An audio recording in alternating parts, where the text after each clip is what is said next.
Merci pour l'invitation. J'allume le micro, voilà. Bonjour tout le monde, bonjour à toutes et à tous.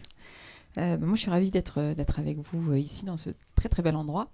Oui, alors à propos de ce livre, pour une écologie pirate, c'est effectivement le produit aussi, la réflexion autour d'un projet politique de terrain.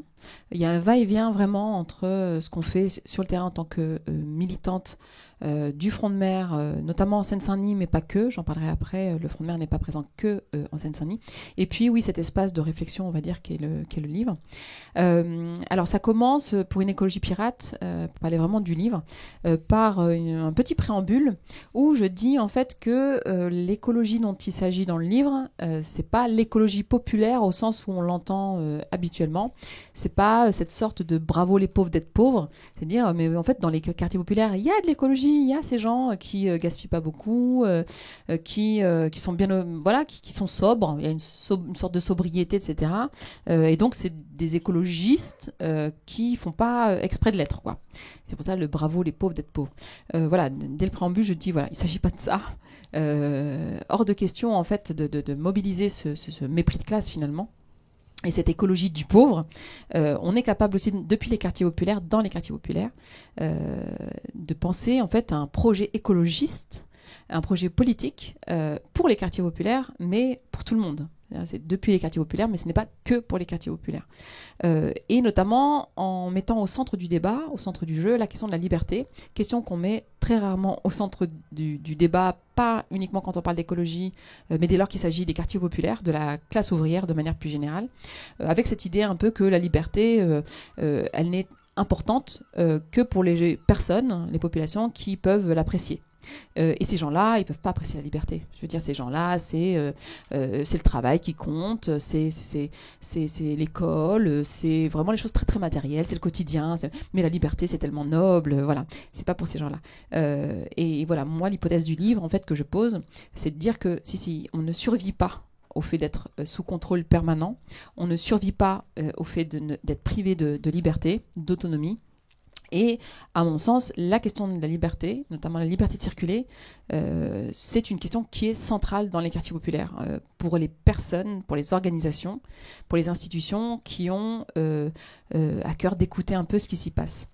Et alors je passe par un manga que j'aime beaucoup, qui s'appelle One Piece. Donc je suis quand même partie de ce que moi j'aimais bien, parce que bon, tant qu'à faire, quand on passe quelques semaines, quelques mois sur un bouquin, autant partir de ce qu'on aime bien.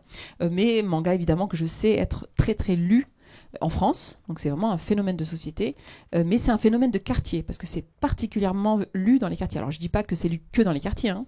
Je dis que là, je pense pour une fois, qu'on utilise un référent qui peut être écologique, qui parle à tout le monde, et dans le tout le monde, on met les quartiers aussi. Donc, moi, je savais qu'en utilisant donc, ce manga One Piece, je savais que ça allait parler à tout le monde, en tout cas à beaucoup de monde, parce que tout le monde ne connaît pas le manga, mais je sais que c'est vraiment c'est le manga le plus vendu, le plus lu au monde, et la France est le deuxième pays après le Japon. Pardon, One Piece, donc One, 1, O-N-E, Piece, P-I-E-C-E. Je vais en dire un mot, hein. Je pars de ça. Alors c'est pas anecdotique, hein. Moi vraiment j'ai beaucoup d'admiration pour le travail des Shiroda. C'est un manga qui existe depuis plus de 25 ans maintenant, et c'est pas du tout une illustration du sujet du livre. C'est vraiment mettre ce manga et ce qu'il dit politiquement de la soif de liberté qui peut exister dans les quartiers populaires, mettre ce manga vraiment au cœur du bouquin. Alors c'est quoi ce manga, très rapidement? Il s'agit, alors à un moment donné du manga, on est à peu près à la moitié, de 3 enfants qui vivent dans une décharge et qui y sont étouffés, qui sont asphyxiés, subissant des oppressions, diverses oppressions, oppression coloniale, oppression raciale, oppression de classe, oppression aussi d'adultes à enfants. Donc ça ressemble un petit peu à ce qu'on peut vivre dans les quartiers populaires, pas que évidemment. Shiroda n'a pas écrit pour les quartiers populaires de France, il a écrit aussi pour les bidonvilles d'Inde, du Brésil, dans les rapports nord-sud, etc. Mais moi je trouve que depuis les quartiers populaires, dans le rapport qu'on peut avoir au centre, en tant que périphérie, je trouve que ça dit beaucoup. Donc ces enfants qui sont étouffés, qui sont asphyxiés dans cette décharge, Alors c'est une décharge qui est mise au travail pour le quartier pavillonnaire à côté, pour le beau quartier où vivent plutôt des classes moyennes supérieures, où vivent voilà, des gens qui sont privilégiés. Et alors ces enfants qui sont asphyxiés dans la décharge, à un moment donné, arrivent à s'extraire de la décharge et ils se retrouvent comme ça face à la mer. Et là, ils se jurent qu'un jour, ils deviendront pirates. Et donc ça fait le sous-titre du livre, Un jour, nous serons libres. Et alors le fait de prendre la mer et l'idée de la piraterie évidemment renvoie à cette liberté et plus précisément à la liberté de circuler. Donc pourquoi je mobilise ce manga? Évidemment c'est pour dire l'emmurement, les politiques d'étouffement qui ont lieu dans les quartiers populaires et que subissent les habitants des quartiers populaires, mais en particulier les enfants. Mais c'est pour dire aussi la soif de liberté qui existe, cette volonté de casser les murs, cette volonté de tout brûler, et cette volonté en fait de parcourir le monde à travers les océans. Et voilà, donc je pars de ça en fait. Donc encore une fois, c'est pour mettre la question de la liberté au centre du débat, et c'est pour dire aussi que voilà, si revendication il doit y avoir, c'est autour de deux notions. La liberté de circulation comme droit fondamental, ça n'existe pas encore aujourd'hui. Ce n'est pas reconnu comme un droit fondamental, la liberté de circuler. Alors que ça peut paraître contradictoire, la question de l'ancrage territorial. Alors, je parle dans le livre en termes d'échelle. Donc, je l'ai dit, des quartiers populaires et des quartiers pavillonnaires. Ça, c'est assez rare. Je me demande si c'est pas la première fois, en fait. Parce que, alors, parler des quartiers populaires en soi, oui, ça existe, la banlieue. Y compris d'ailleurs quand c'est une bonne nouvelle. Hein, je veux dire, dans la littérature, dans ce qui existe, dans ce qui est produit, c'est pas toujours une bonne nouvelle. Hein. On peut dire la banlieue, c'est les classes dangereuses, c'est l'islamisme, etc. C'est la radicalisation. Mais même quand c'est une bonne nouvelle, c'est-à-dire la banlieue, les pauvres, ils sont là-bas, opprimés, etc. C'est la banlieue en soi. On compare rarement avec le monde qui est juste à côté. Et je l'ai déjà dit, hein, mais c'est assez étonnant parce que, alors moi j'avais fait un travail de recherche dans mon pays d'origine, au Maroc, et avant de partir au Maroc, moi mon directeur de thèse m'avait dit attention, tu vas arriver dans un endroit, tu verras, il faudra bien comparer. Alors c'était il y a longtemps, hein, la thèse, désolée, mais parce que c'est moins le cas aujourd'hui, mais à Casablanca, tu verras que d'un arrêt de bus à l'autre, tu auras affaire à deux mondes. Et ce sera spectaculaire. C'est-à-dire qu'un endroit, effectivement, c'est bidonville, c'est la crasse, c'est la saleté, c'est la pauvreté, etc. Et la rue d'à côté, l'arrêt de bus à côté, c'est à l'époque les palaces. Alors c'était beaucoup les Saoudiens à l'époque. Tiens, ça n'existe plus, ça. Je me suis dit ça il n'y a pas longtemps. Les limousines, ça n'existe plus, hein, les limousines. Mais il y avait des grandes limousines, enfin des grandes, oui, par définition, des limousines comme ça, etc. Et il m'avait dit, il faudra bien que ce soit dans ta grille de lecture et dans ta grille d'analyse. Voilà. Mais ça. Ah, c'était sur les. Alors, le sujet général, c'était les théories de la gouvernance portées par la Banque mondiale et le FMI comme politique en fait néolibérale et qui sont traduites par des programmes d'ajustement structurel. Et voilà, je devais choisir un terrain et j'ai choisi ce terrain-là, le Maroc, qui a particulièrement souffert de ces politiques d'ajustement structurel et donc de libéralisation du début, oui. Tout à fait, du début d'État qui pouvait exister au lendemain des indépendances. Et d'ailleurs, j'en parle entre deux virgules, hein, mais c'est d'ailleurs là que j'ai notamment appris comment pouvaient être mobilisés des oxymores comme développement humain, développement durable, etc. C'est comment en fait le système capitaliste ne lâche pas en fait sa raison d'être, mais va associer comme ça des termes qui paraissent très très progressistes, quoi. Et ça donne ces trucs assez immondes comme développement humain, développement durable. Et puis alors le Maroc c'est particulièrement spécialisé là-dedans. Et donc cette grille d'analyse là, on l'a pas ici. Je veux dire, on compare pas, par exemple. Alors moi, effectivement, je milite et j'habite à Bagnolet, juste à côté de Montreuil, qui est vraiment le terrain où on peut vraiment pas. Enfin, c'est pas le seul, mais où on voit particulièrement à quel point deux mondes qui sont vraiment totalement différents et où un monde travaille pour l'autre, un monde travaille à ce que l'autre soit libre. On l'a vu hein, pendant la période du confinement, ça s'est particulièrement vu. En fait, sont vraiment juxtaposés, quoi, sont limitrophes. Et donc voilà, c'est un peu l'échelle que je prends, donc quartier populaire, quartier pavillonnaire, aussi centre-périphérie dans une lecture plus classique, mais aussi, autre échelle, les quartiers populaires d'Europe et le sud global, et donc je dis que les quartiers populaires d'Europe, c'est un peu le sud dans le nord, et enfin l'échelle Europe-Afrique, notamment plutôt vers la fin du livre où il y a une perspective internationaliste pour donner du contenu, de la substance en fait à cet internationalisme très très abstrait en fait et qui peut comme ça paraître bon, pas opérationnel, on va dire aujourd'hui, mais tout à coup, voilà, parler du rapport de l'Europe à l'Afrique et parler notamment de la Méditerranée. Là, tout à coup, l'internationalisme peut paraître très très concret et voilà, moi je fais le pari que ça peut emmener une partie de la population. Et alors, pour revenir à mes histoires d'échelle, je parle d'urgence dans le livre. Moi, en tant que militante, je réponds à des urgences. Il y en a deux. La première, c'est l'urgence évidemment du dérèglement climatique. C'est un livre écologiste que j'ai écrit. Et je pose la question de comment on élargit le front de lutte contre le dérèglement climatique. Ce front qui est très homogène sociologiquement, ça c'est pas un scoop, hein, ça avait déjà été documenté. Donc on a un mouvement écolo, plus précisément un mouvement climat, qui est très blanc, qui est très CSP+, qui est composé de personnes qui sont très diplômées, etc. Et c'est un problème. C'est un problème, y compris pour le mouvement climat lui-même. Moi, ça fait des années que je travaille avec plusieurs organisations du mouvement climat et qui se désespèrent en fait de cette homogénéité sociologique et qui se posent la question de savoir comment on élargit. Elle se pose la question, mais c'est ce que j'essaie d'expliquer dans le livre, elle répond mal à la question. C'est-à-dire que pour élargir ce front écologiste, dans le meilleur des cas, ce qu'on va faire, c'est qu'on va chercher à sensibiliser, en utilisant ce terme, la sensibilisation, sensibiliser dans les quartiers populaires à la chose écologique, à la question climatique en particulier, en disant, voilà, je caricature un tout petit peu, hein, mais on a un projet politique, on se base sur les rapports du GIEC notamment, et ce projet il est magnifique. Voilà, c'est un projet pour sauver le monde, sauver la planète, etc. Donc il n'y a pas plus noble, il n'y a pas plus progressiste comme projet. Et c'est bien dommage parce que dans les quartiers populaires, les principales victimes du dérèglement climatique que l'on dénonce ne se soucient pas de la question de la cause environnementale. Et c'est bien dommage. Vraiment, ces gens, ils devraient comprendre que c'est pour eux, c'est pour leur bien, c'est pour l'avenir de leurs enfants. Et donc, on va descendre dans les quartiers populaires, comme on descend dans la classe ouvrière, pour aller expliquer à quel point ce projet est magnifique, à quel point il faut y adhérer. J'essaie de resituer ça, ce mouvement-là que l'on fait vers les quartiers populaires.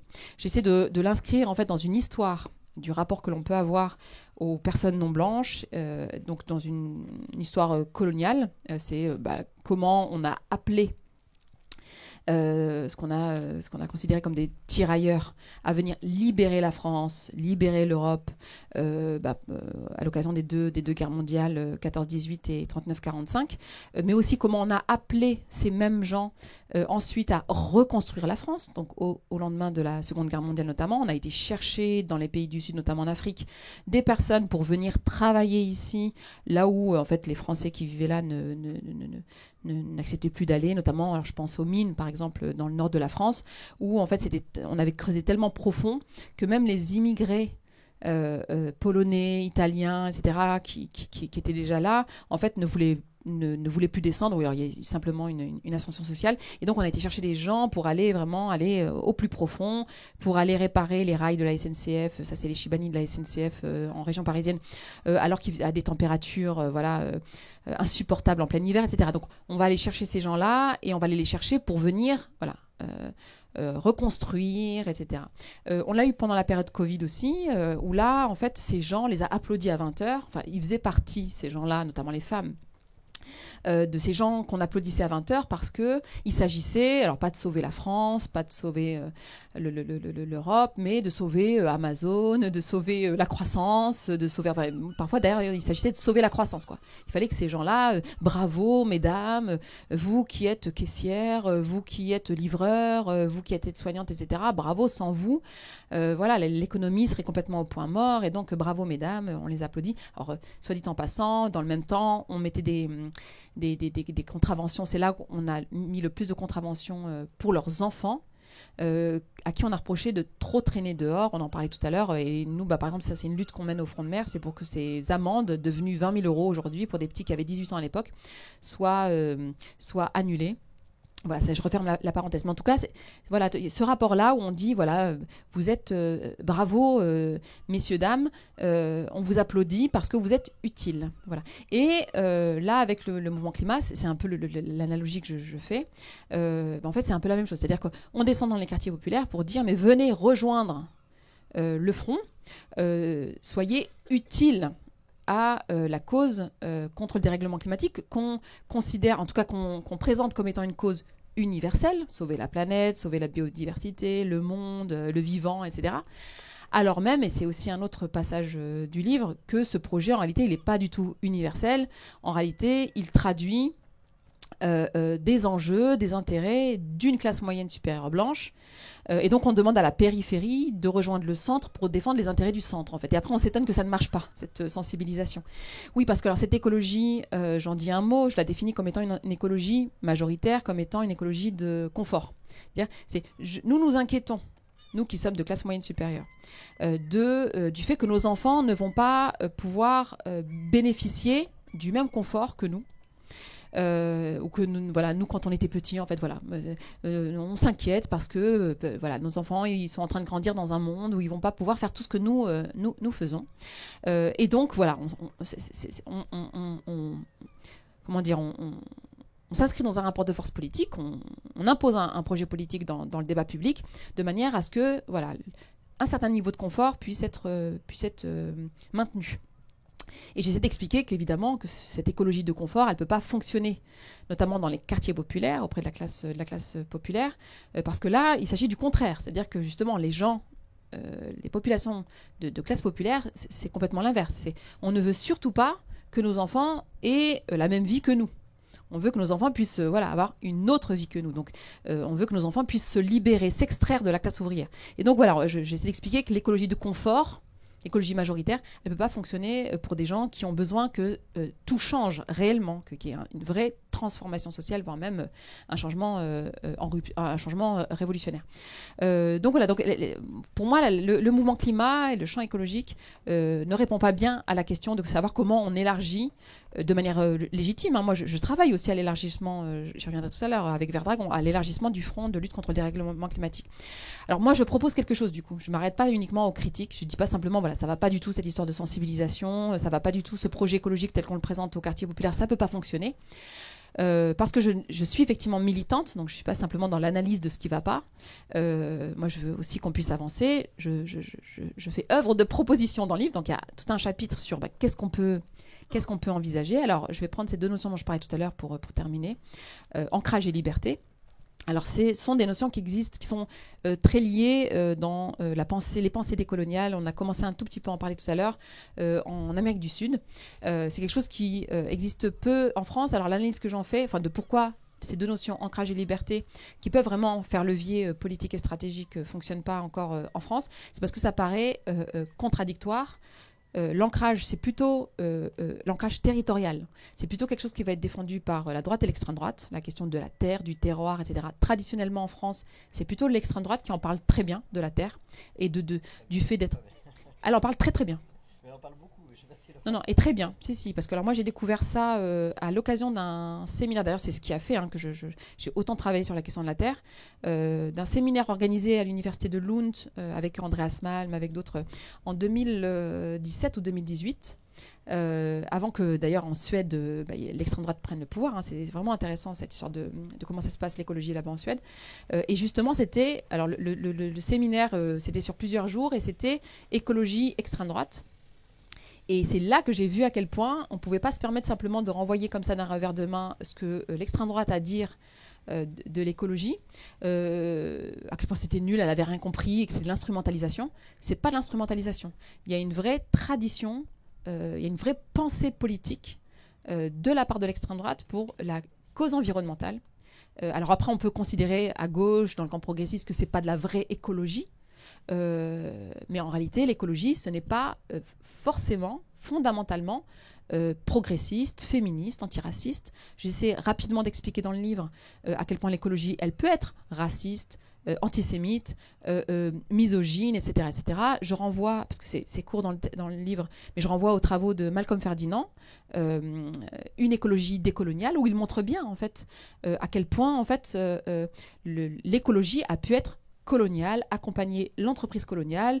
Moi, je dis rapidement, par exemple, que le mot écologie a été formé par un suprémaciste blanc qui, certes, alors à l'époque où l'écologie c'était une science, uniquement une science, au 19e siècle, qui certes, voilà, comment dire, trier, lister ce qu'on va appeler aujourd'hui le vivant, donc voilà, les petites fleurs, les petites plantes, c'est vrai, mais il s'amusait aussi à lister, trier, sélectionner les crânes, pour montrer, pour démontrer la suprématie blanche, le fait et qu'on avait raison, on avait toute légitimité à aller mettre en esclavage, c'était la fin, mais surtout coloniser ces terres où, parce que le crâne de l'homme noir était, on disait l'homme à l'époque, on ne disait pas l'humain, était, je sais pas, de telle ou telle forme, par rapport au crâne de l'homme et de l'humain blanc, et ben en fait, voilà, c'était normal, et donc il y avait bien des races supérieures et des races inférieures, races supérieures évidemment, les humains blancs, définis comme blancs, et les races inférieures, c'est les indigènes, etc., etc. Et donc voilà, donc déjà sur le mot écologie, enfin on en parlait tout à l'heure avec le camarade, bon c'est dur hein, ce mot-là, dès lors que même dans son fondement, alors c'est anecdotique, hein, la personne qui a fondé le mot, parce qu'en réalité c'est pas parce qu'il a inventé le mot qu'il a inventé une pensée, qu'il l'a réduite uniquement à sa dimension fasciste, etc. C'est vrai, mais c'est quand même compliqué. Et je veux dire, en tout cas, on ne peut pas se permettre de dire l'écologie c'est forcément de gauche et c'est forcément progressiste, etc. Et c'est pour ça d'ailleurs qu'il y a pour ce livre un adjectif après écologie. C'est pour ça que Malcolm Ferdinand, par exemple, parle d'écologie décoloniale, c'est parce que écologie tout seul, ça ne dit pas en fait le projet politique qu'on veut défendre. Et donc ancrage et liberté, la difficulté, donc comme j'ai dit, c'est ancrage territorial, c'est plutôt l'extrême droite qui le mobilise et très bien. Oui, pardon, je finis juste sur Lund. C'est là que j'ai eu accès à la littérature institutionnelle de l'extrême droite au niveau européen. Pas en France, c'est encore balbutiant, mais vraiment au niveau européen, c'est-à-dire au Parlement européen.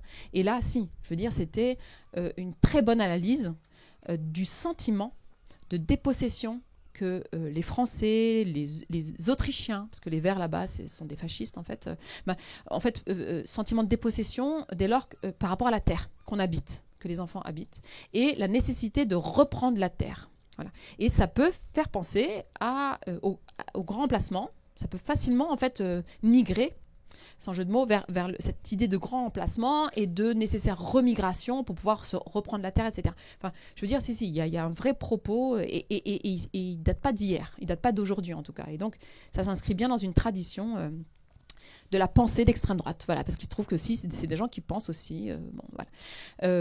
Et la liberté, ou la liberté de circuler en particulier, notion, idée, horizon, plutôt défendue par la gauche, voire même la gauche radicale, hein, en fouillant bien dans les tiroirs, j'allais dire dans les poubelles, pardon, mais c'est lapsus très révélateur parce que on a presque l'impression aujourd'hui que c'est à la poubelle, ça a été jeté à la poubelle, mais en tout cas dans les tiroirs de cette gauche radicale, il y avait cette idée de liberté de circulation et d'installation sans condition comme étant fondement du projet internationaliste de gauche. Bon, depuis, on le laisse bien au fond du tiroir et c'est toute l'extrême droitisation du champ politique et de cette gauche qui est sur la défensive. Mais en tout cas, c'est une idée, c'est une notion qui est très défendue, qui a pu être défendue, pas très, mais qui a pu être défendue par la gauche. Et donc voilà, deux notions, deux horizons, on va dire, l'ancrage territorial et la liberté de circulation, qui peuvent paraître contradictoires parce que portés par des champs politiques qui sont en conflit, mais que j'essaie ici d'associer aussi, je disais en référence à ce qu'ont pu faire les camarades sud-américains. Pour dire, alors, je finis par ça, par mon dernier chapitre, et c'est tout le projet de l'écologie pirate.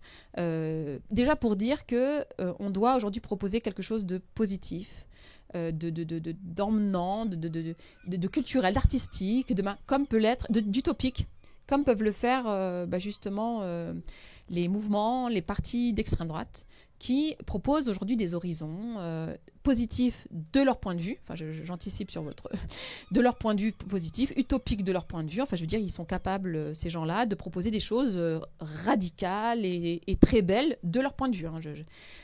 Pas par exemple cette idée qu'on a affaire aujourd'hui à du grand emplacement et que la solution c'est la remigration. Bon, ça c'est quelque chose qui est très radical, qui n'arrivera jamais. Je veux dire, c'est un horizon. Je veux dire, on n'arrivera jamais à cette Europe blanche et chrétienne qui est défendue, jamais. Et pourtant, voilà, c'est des gens qui sont capables de le proposer dans le débat public, de plus en plus dans le débat public majoritaire, parce que c'était groupusculaire il y a encore peu, mais aujourd'hui, je le raconte vite fait dans le livre, mais c'est les débats qui ont fait la plus forte audience en 2022, c'est les débats autour du grand emplacement, point d'interrogation, remigration, point d'interrogation, mais même s'il y a un point d'interrogation, c'est à des heures de grande écoute sur France 2, quoi. C'est autour des débats présidentiels. Mais ils sont capables, voilà, ces gens-là, et ces partis, ces organisations, sont capables d'imposer ça dans le débat public et de nous obliger, y compris quand on n'est pas d'accord, à nous positionner par rapport au grand emplacement, remigration, etc. Dans quelle mesure nous, on va dire le camp progressiste, les écologistes, on est capable aussi de proposer quelque chose d'aussi radical, qui peut emmener d'aussi beau, de notre point de vue cette fois, d'aussi, avec des horizons, etc. Plusieurs choses. Donc, alors, la liberté de circuler, j'y viens juste après la Méditerranée, parce qu'encore une fois, moi, j'ai essayé de m'appuyer sur les enjeux, le point de vue, les perspectives depuis les quartiers populaires, et notamment avec une histoire d'ancrage territorial, donc, et à quel moment, en fait, on est considéré comme étant chez nous. Et là, j'interpelle les écologistes, donc ceux dont je parlais tout à l'heure, qui viennent pour sensibiliser les quartiers, en leur disant, la sensibilisation, ça sert à rien.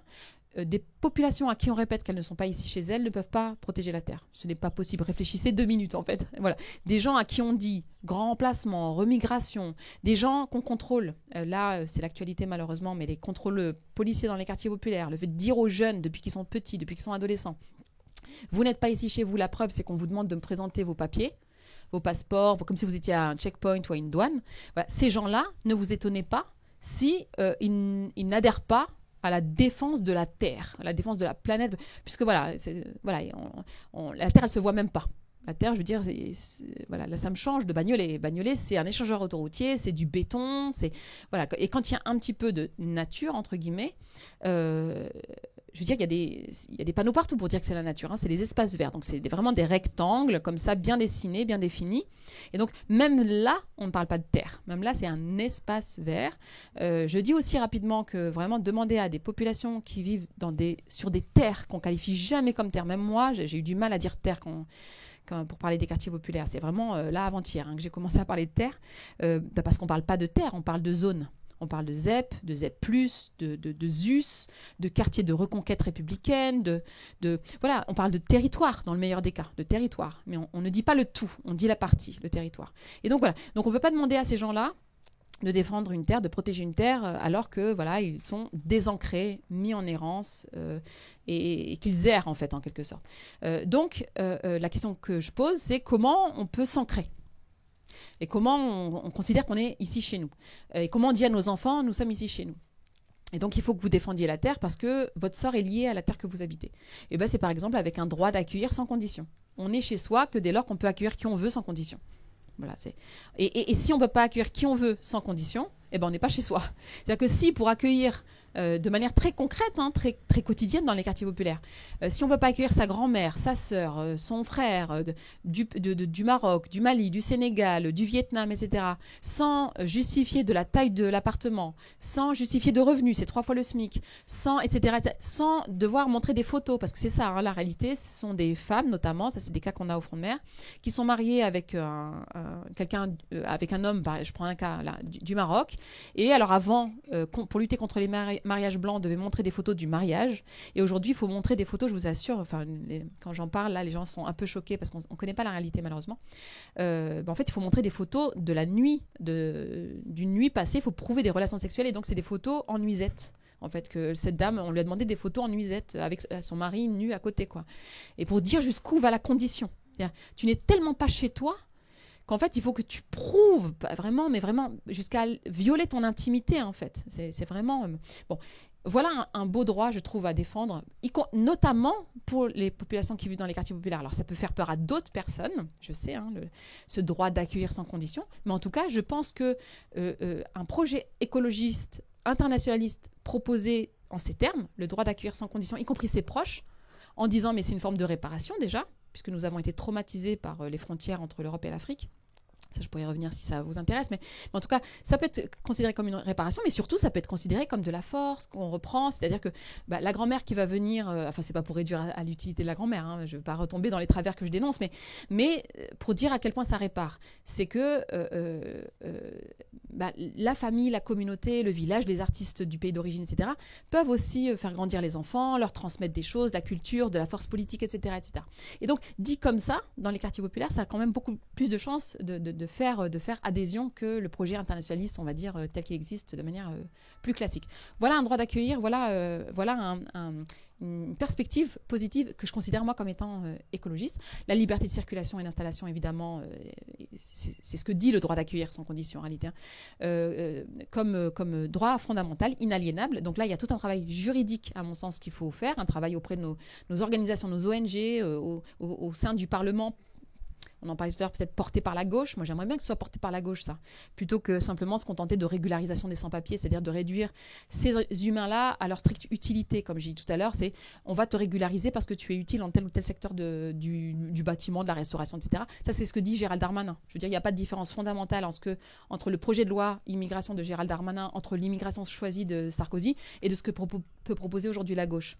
Donc, dans quelle mesure ça peut être porté aussi au Parlement ici en France, mais au Parlement européen, à l'ONU, etc., etc. Donc là, il y a un travail à faire, très militant, très politique, qui peut être très concret, que tout le monde peut mener. Je veux dire, c'est pas les Noirs et les Arabes, les personnes migrantes, je veux dire, voilà, c'est un droit fondamental. Par définition, tout le monde peut en bénéficier. Dans les quartiers populaires, d'ailleurs, on peut en bénéficier, y compris quand on a des papiers, parce que ce qui est arrivé à Naël la semaine dernière, paix à son âme, c'est aussi cette entrave à la libre circulation des jeunes dans les quartiers populaires. Donc, ça peut être aussi porté par les féministes. J'ai le droit de circuler où je veux, quand je veux, quel que soit mon vêtement. Donc, dans la tradition féministe, il y a cette liberté de circulation aussi, qui est un enjeu important. Voilà. En tout cas, ça peut faire alliance des luttes, ça peut faire front commun. Il y a aussi une proposition de ville aux enfants, ville du point de vue des enfants. Bon, là, c'est vraiment un projet typiquement que peut porter le Front de Mer, d'ailleurs qu'on a porté. Et je comptais vous présenter aujourd'hui un projet parcours d'enfants qu'on a mis en œuvre depuis... Enfin, j'étais en train d'écrire le livre, du coup, bon, c'est ce que disait le camarade tout à l'heure. Il y a un lien entre la réflexion et puis le militantisme de terrain. C'est un projet qui a commencé en septembre 2022 et qui s'est terminé là, en juin. Et voilà, il y avait un petit film et on n'a pas fini de le monter. C'est pour ça que je ne vous le présente pas, mais il sera disponible à partir de septembre. Un petit film où on voit notamment le point d'orgue de ce projet, une chasse au trésor autour de One Piece, où on a des enfants qui quittent Verdragon avec un sac floqué One Piece et qui doivent aller chercher des indices dans toutes les institutions culturelles de la ville, donc le conservatoire, le théâtre, le cinéma, réessai, etc. Donc des endroits où ils ne vont pas beaucoup. Donc ça pose vraiment la question de la circulation d'un quartier à l'autre. Et donc chercher des indices pour trouver le One Piece, parce que le One Piece c'est un trésor en fait. Et ce trésor, moi je suis sûre, c'est l'hypothèse que je fais parce que le manga n'est pas fini, mais certainement ça sera autour de la liberté pour tout le monde. Je ne suis pas libre si les autres ne le sont pas. Et donc il n'y a pas de liberté de circulation si tout le monde n'est pas libre de circuler. Ce n'est qu'un privilège colonial et racial si tout le monde n'est pas libre. Donc moi je pense que le One Piece ça va être ça, on verra. Mais en attendant, les enfants donc circuler comme ça sur la ville, et je m'arrête avec ça. Je dirais juste peut-être un dernier mot sur le faire sécession, mais pourquoi j'ai proposé à Verdragon et au Front de Mer de mettre en place ce projet, c'est parce qu'il y a un peu plus de 2 ans, on a mené une campagne assez classique d'activistes contre la pollution atmosphérique et la pollution sonore qui l'accompagne. Il y a un rapport de l'UNICEF dont je parle dans le livre qui montre que les individus qui sont le plus victimes de la pollution atmosphérique, bon, c'est évidemment dans les quartiers populaires, en région parisienne, c'est sur la région parisienne, c'est le terrain, mais en particulier les enfants. On devine, peut-être vous savez, hein, c'est parce que les enfants sont à hauteur de peau d'échappement, parce qu'ils ont un développement respiratoire qui est plus fragile, etc. etc. Et donc, on a mené une campagne qui s'appelait, alors ici ça ne va pas trop vous parler, mais dans les rapports centre-périphérie, mais alors il y a une politique écologiste, oui, qui est menée par la ville de Paris. Ça c'est sûr, d'ailleurs ça fait polémique contre la maire Anne Hidalgo, qui a fait pire en fait en termes de politique. Voilà, ça, pour le coup, voilà, elle veut ce qu'elle appelle végétaliser la ville, essayer de faire en sorte qu'il y ait moins de circulation, etc. Mais alors, évidemment, c'est aux dépens de la périphérie. Et donc, on avait comme ça une campagne qui s'appelait Pendant que Paris respire, Bagnolet s'étouffe. Et c'était notamment à l'occasion de la journée sans voiture mise en œuvre par la ville de Paris. Voilà. Pour dire oui, mais plus Paris respire, évidemment que ça sera aux dépens de sa périphérie. Bagnolet, oui, je ne l'ai pas dit, mais c'est la ville, c'est une des villes qui est limitrophe. Et on a un échange autoroutier qui fait qu'à Bagnolet, on a affaire à l'un des endroits les plus pollués d'Europe. Moi, j'habite en face de l'échangeur autoroutier, donc c'est vraiment une question par rapport à mes enfants. Et ça n'a pas marché. On était juste après les Gilets jaunes, et donc il y a un truc, mais alors pour le coup, c'est un problème d'information, là pour le coup, c'est l'accès à l'information juste, c'est que beaucoup de gens nous ont dit non, mais en fait, vous voulez venir nous enlever notre voiture, alors qu'on en a besoin pour travailler, etc. Alors que c'est faux. Seuls 13%, nous on a des chiffres là sur la région parisienne, seuls 13% des personnes qui habitent qui travaillent, les actifs des quartiers populaires, utilisent leur voiture pour aller travailler. Donc c'est vraiment un truc un peu une légende urbaine, un peu, en tout cas dans les périphéries comme ça, des grandes métropoles, où on a besoin de la voiture pour aller travailler. Au contraire, en fait, c'est vraiment la voiture, pour ceux qui achètent les voitures en première main, c'est pas les classes populaires. Par exemple, moi, dans mon entourage populaire, là où j'habite, en fait, dans mon quartier, personne n'a acheté une voiture de première main. On rachète des voitures au classe moyenne supérieure, en fait. Bon, bref, il y a tout un travail à faire là-dessus, mais en tout cas, le projet n'a pas marché. Cette campagne n'a pas marché. Et donc, on s'était dit, on va faire plutôt un projet plus classique d'éducation populaire, en fait, donc sur du plus long terme, pour partir vraiment des enjeux des gens, en fait, et de l'expérience sensible des gens, plutôt que de les matraquer comme ça avec un truc d'activiste. Et donc, il y a eu ce parcours d'enfant. Et alors, voilà, le résultat, et on le voyait bien sur le petit film, c'est qu'en fait, on a demandé aux autorités de bloquer l'accès aux voitures pendant la chasse au trésor, par souci de sécurité pour les enfants. Et donc, on a des super images d'enfants avec les... Et puis, alors, One Piece, je ne sais pas si vous connaissez un peu, mais il y a des personnages, ils étaient vraiment habillés avec les personnages de One Piece, avec des drapeaux pirates, avec des cache-œils et tout ça. C'était super. Et donc, qui prenaient toute la largesse, largeur, c'est mieux. Étroitesse, largeur, la largeur des routes, et les parents étaient super contents. Ça a eu un succès, oui, j'ai pas dit, ça a eu un succès énorme. Il n'y avait pas assez de place pour les enfants pirates. On est passé par les centres sociaux pour inscrire les enfants, et les parents étaient ravis, évidemment, de voir leurs enfants ravis. Et donc c'est quand même plus facile d'expliquer aux parents, mais en fait, si nous on milite pour qu'il y ait... Alors, moi, pas de voiture. Moi, je suis anti-voiture primaire pour les périphéries comme ça des métropoles. Mais en tout cas, moins de voitures. C'est pour vos enfants. C'est pour qu'ils puissent utiliser cet espace, prendre la place pour jouer, pour être heureux, pour être joyeux, pour être en sécurité. Parce que du coup, voilà, ils sont en sécurité parce qu'il n'y a pas de danger d'accident, etc. Et donc, voilà, c'est vraiment typiquement un projet, la ville aux enfants, précisément autour de ce parcours d'enfant dans la liberté de circuler, voilà, qui est proposé dans le livre. Et je finis juste par le faire sécession, parce que c'est vraiment une question d'actualité, ça, le faire sécession, c'est la dimension vraiment politique du livre. J'ai écrit le bouquin après les élections présidentielles, donc, à un moment où vraiment, parce que j'ai parlé de l'urgence que constitue le dérèglement climatique. Il y a ça en ce moment au-dessus de chez moi à Bagnolet, parce que alors on est passé à la télé, nous on est passé sur CNN parce que le commissariat a brûlé, et c'est pas anodin parce que à Bagnolet, en fait, tout le champ politique demande un plus gros commissariat, y compris la gauche, y compris parfois même la gauche la plus radicale, demande un vrai commissariat, plus de police, etc. etc. Et c'est intéressant de voir que c'est vraiment le premier bâtiment qui a brûlé au nom c'est pour Naël. Moi j'habite au-dessus, donc du commissariat, donc ça m'a pas fait plaisir en fait que le bâtiment brûle. On a passé la nuit dehors et tout, mais je le dis tranquillement. Voilà, moi j'étais, je vais pas aller trop loin même si je suis sur la partie faire sécession, mais en tout cas je considère qu'il est absolument légitime pour des jeunes qui ont assisté à l'exécution plus que jeune, d'un adolescent. Je considère qu'il est légitime de dire on laissera pas passer cette mort-là, parce que non seulement on est solidaire de la famille et du gamin qui a été tué, mais on sait très bien que c'est pas un cas isolé, et on sait très bien que ça peut nous arriver aussi aujourd'hui, et ça peut nous arriver demain. Donc voilà, je trouve que symboliquement c'est assez intéressant que ce soit le commissariat qui est brûlé, et pas que le commissariat d'ailleurs, toutes les caméras de vidéosurveillance ont pris cher cette nuit-là, c'était mercredi. Et le faire sécession, donc je disais, il y a l'urgence climatique, c'est vrai, mais il y a aussi une urgence qu'on a mise sous le tapis là, avant la semaine dernière, c'est la montée en puissance de l'extrême droite. Où en fait, quand on parle de l'extrême droite dans ce pays, jusqu'à la semaine dernière, c'était un problème avec la question sociale, les retraites, le féminisme, plein de questions, sauf la question centrale qui fait la singularité de l'extrême droite en France, le suprémacisme blanc. Je veux dire, on dit non, mais Marine Le Pen, c'est pas vrai, elle n'est pas vraiment sur la question sociale, elle est contre la retraite à 60. Comme si c'était. Mais on s'en fout en fait. C'est pas pour ça que les gens votent pour Marine Le Pen. C'est pas pour ça que les gens votent pour l'extrême droite. Je veux dire, ce qui fait encore une fois la singularité de l'extrême droite, c'est une vision du monde entre le nous et le eux. D'ailleurs, quand on a posé la question à Marine Le Pen juste avant le premier tour de savoir qu'est-ce qu'elle allait mettre en place en premier lieu une fois au pouvoir, elle a dit « je vais virer tous les étrangers extra-européens des HLM ». Donc elle n'est pas partie sur le féminisme ou je ne sais pas quoi. Elle a dit, elle est partie sur un truc classique à l'extrême droite, la préférence nationale. Voilà.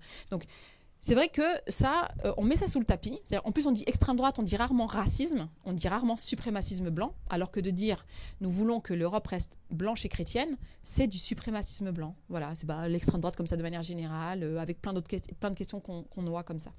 Et ça, je pense qu'on n'a pas pris la mesure en fait de cette urgence-là.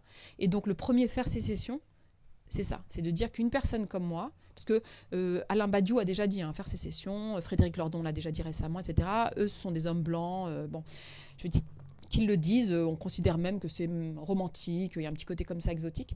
Mais qu'une personne comme moi, qu'on taxe régulièrement dans le débat public de séparatiste, de communautariste, etc., qu'une personne comme moi assume d'écrire, voilà, moi je n'accepte pas que mes enfants soient gouvernés par des suprémacistes blancs et je me laisse la possibilité avec d'autres camarades qui pourraient rejoindre ce front-là de faire sécession dans une perspective territoriale, c'est-à-dire du coup le faire sécession c'est l'autonomie territoriale.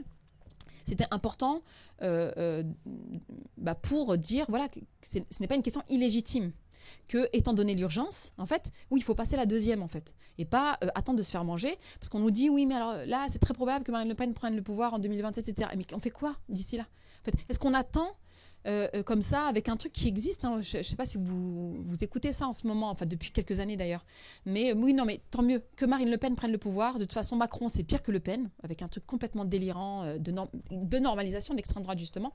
Et puis, elle prendra le pouvoir, et là, on ira en masse dans la rue. Non, il n'y a personne qui ira dans la rue. Je veux dire, là, les soulèvements de la Terre ont été dissous. Moi, j'étais au rassemblement juste après la dissolution. J'y étais juste avant la dissolution, juste après. Juste avant, c'est des milliers de personnes. Juste après, il y a 400 personnes. Je veux dire, il n'y a personne. Pourtant, c'est grave. Et on a surtout une expérience aussi internationale, en fait, de ces prises de pouvoir, ces retours du fascisme, en fait, que ce soit aux États-Unis avec Trump, Erdogan, Poutine. Ça n'arrive jamais, effectivement, quoi. Ce lendemain, et c'est exactement ça. C'est une désertion absolue dès le lendemain. Une sidération, déjà. Parce qu'en face, ils ne vont pas rigoler. Quand on sait en plus que la police, les forces de l'ordre, de plus en plus l'armée, la police vote très majoritairement à l'extrême droite, elle lui est déjà acquise. Je veux dire, non, on va pas comme ça aller faire la révolution comme ça.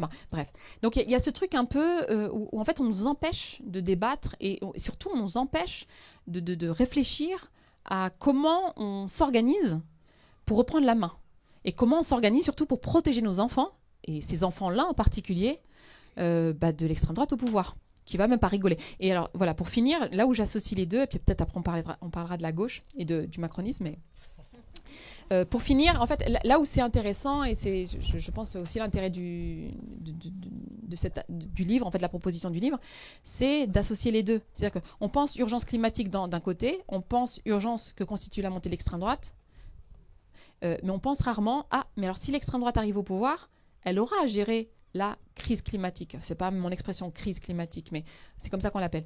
Et donc, qu'est-ce qu'elle va faire, l'extrême droite, pour gérer la crise climatique qu'elle reconnaît de plus en plus? Je dirais, elle est de moins en moins climato-sceptique. Elle dit qu'il va y avoir des règlements climatiques de plus en plus. Elle dit qu'il va y avoir même inégalité environnementale entre le nord et le sud, notamment entre le nord de la Méditerranée et le sud de la Méditerranée. Et elle dit donc elle dit qu'il va y avoir ce qu'on appelle des réfugiés climatiques, des migrations climatiques au sud de la Méditerranée importante, et elle a des réponses à ça.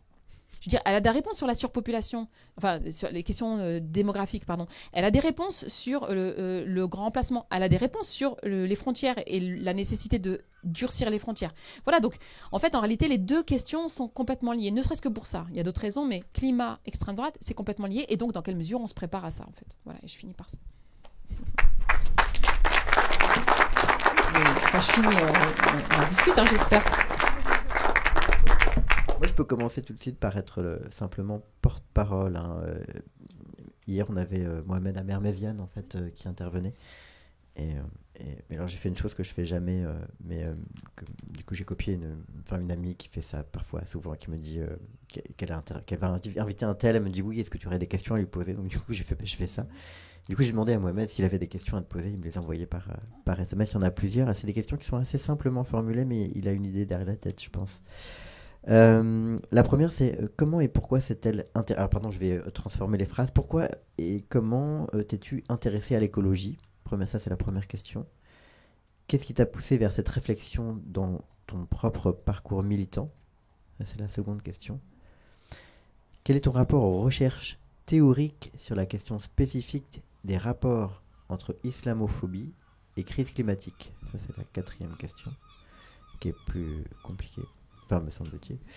Y a-t-il une volonté de remplacer le stigmate décolonial par celui de pirate?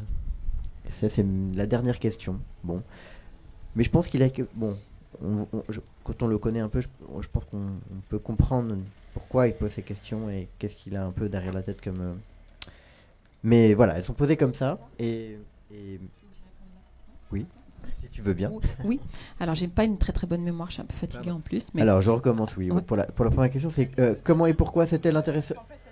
Oui, tu as déjà plus ou moins répondu, effectivement, tu as tout à fait raison. Ouais, ouais. En fait, c'est les deux dernières qui sont les plus intéressantes. Mais je répète pour tout le monde, hein. Quel est donc le rapport, votre rapport, ton rapport aux recherches théoriques sur la question spécifique des rapports entre islamophobie et crise climatique? D'accord. Alors, bon, concernant cette question-là, j'ai déjà dire que j'en parle dans le livre. Enfin, il y a un chapitre qui est dédié, en fait, aux politiques d'étouffement. Et j'inscris l'islamophobie en France, l'islamophobie d'ailleurs dans l'histoire coloniale et postcoloniale, dans ces politiques d'étouffement. Et j'invite à aussi réfléchir dans une perspective écologiste en disant, mais en fait, est-ce que finalement, on n'assigne pas l'islam à résidence, comme on assigne la population musulmane et la population qui vit dans les quartiers populaires en réalité à résidence, pour empêcher en fait de penser le rapport au vivant, le rapport au monde, le rapport à Dieu, la transcendance, la spiritualité, etc. Est-ce que l'islamophobie finalement c'est pas une manière en fait de réduire cette population-là, qui est plutôt de classe ouvrière, à sa stricte force de travail, voilà, sa stricte utilité. C'est voilà, je donne l'exemple du Ramadan, de la prière, encore plus de la prière que le Ramadan d'ailleurs. La prière, ça sert à rien. Ça sert à rien. Quand on écoute un peu ici en France ce qu'on peut passer de ce qu'on appelle en arabe la salat, la prière musulmane, en fait, c'est pourquoi vous priez, ça sert à rien en fait. C'est du temps perdu. Du temps perdu sur quoi? Du temps perdu sur le travail, et donc sur l'utilité. Voilà. Et je renvoie à une lutte notamment qui a été menée par le mouvement des travailleurs arabes pour avoir des salles de prière dans les foyers Sonacotra, dans les foyers de travailleurs. C'est une des grandes luttes du mouvement des travailleurs arabes. C'est de dire on a le droit en fait d'avoir du temps pour prier et d'avoir un espace pour prier. Donc finalement voilà, l'islamophobie dans quelle mesure c'est une assignation à résidence? Dans quelle mesure dès lors qu'on pense que l'écologie c'est du temps qu'on prend, de l'espace qu'on prend, de la joie, de la spiritualité, etc., qu'on prend au système donc, que je qualifie de colonial capitaliste, dans quelle mesure voilà, l'islamophobie peut être considérée, y compris dans une réflexion écologiste. Voilà, alors là la question c'est lecture par rapport aux recherches, et je suis obligée d'avouer que je n'ai pas du tout eu le temps de lire Pouvoir des mondes, voilà, édité en plus aux éditions La Découverte, mais je vais le faire en rentrant. Voilà, parce que là, on lui dira, voilà, que je vais m'intéresser parce qu'évidemment je sais que ce sont ces centres de recherche et que je vais me nourrir aussi de ce qu'il a pu produire, et je vais m'y intéresser très très vite. Et l'autre question c'est décolonial pirate, c'est ça? Pardon, donc la dernière c'est y a-t-il une volonté de remplacer en fait le stigmate décolonial par celui de pirate? Oui. Ça c'est une question intéressante, décolonial, le rapport que je peux avoir à ce mot. Et à la motif de la piraterie, quoi, enfin, mais plus général, quoi. Oui, parce mais, que tu as raconté ça par ce manga, en fait, comme étant une sorte de... pas comme un symptôme, mais une forme aussi anecdotique en fait. Mais du coup, voilà, c'est quand même, ouais, il y a toute une histoire. Et enfin, dans quelle mesure, voilà, c'est ce motif-là plus particulièrement qui peut du coup aussi remplacer conceptuellement, disons, le mot décolonial. Enfin, j'imagine que c'est ça qui veut. Oui, alors je refuse le mot anecdotique pour One Piece. C'est pas. Ouais, t'as compris. Mais je plaisante, mais non, c'est vraiment pour moi justement, c'est important de partir de cette culture populaire qui est une culture politique. Franchement, je vous invite un petit peu à regarder ce que comment se traduit le soulèvement populaire aujourd'hui, depuis les banlieues, depuis les quartiers populaires. Vous verrez, on peut y trouver en fait de la piraterie comme ça d'île en île face à la marine. Parce que c'est ça One Piece, hein. C'est des enfants pirates qui sont confrontés à la marine, donc la police en fait. Et voilà. Bon, donc vraiment, c'est pas secondaire comme possible grille de lecture de ce qui se passe dans les quartiers populaires depuis les quartiers populaires One Piece. Mais alors effectivement, c'est vrai que la piraterie, c'est quelque chose qui est déjà mobilisé dans le champ politique et même intellectuel. On retrouve ça chez les anarchistes. Pardon ? Le parti pirate, mais chez les anarchistes, chez les libertaires, les éditions Libertalia par exemple. Pourquoi Libertalia ? C'est une île pirate. Voilà. Alors moi, je suis une grande lectrice là pour le coup de Marcus Rediker par exemple, qui dans une perspective marxiste voilà, envisage la piraterie comme une remise en question en fait, notamment sur l'âge d'or de la piraterie, c'est au XVIIIe siècle, ça n'a pas duré longtemps. D'ailleurs One Piece fait référence à cette période-là de la piraterie, donc de 1920 et quelques. Et Marcus Rediker, il voit en fait des résistances à ce capitalisme qui commence à être triomphant. Et donc oui, c'est quelque chose qui existe déjà. Donc moi, je m'inscris dans ça en fait, dans le potentiel révolutionnaire que peut comporter cette idée de piraterie. Et alors, ce qui m'intéresse là-dedans, c'est vraiment la question de la liberté. La piraterie, l'imaginaire pirate, c'est cette idée de voguer dans l'infini des océans et de ne pas être tenu sur une terre. Et en même temps, là où c'est intéressant entre ancrage territorial et espace autonome et liberté, c'est le bateau pirate, par exemple. Le bateau pirate, c'est un espace autonome, ça pose la question de la subsistance. Alors d'ailleurs, dans One Piece, pardon, à chaque fois je fais des petits allers-retours avec One Piece, mais dans One Piece, je sais pas si des personnes ici connaissent One Piece. Alors, voilà. Merci. Donc ça va vous parler sur ce bateau pirate. Donc il y a le bateau de Luffy, donc le héros principal le héros de ce manga. Tous les membres de l'équipage de Luffy ont une fonction sur le bateau qui fait que, mis bout à bout, ça rend cet espace qu'est le bateau pirate, ça le rend autonome. On n'a pas besoin de l'extérieur. On va comme ça d'île en île, mais en tout cas, sur l'océan, on est autonome. Il y a un cuisinier, c'est Sanji.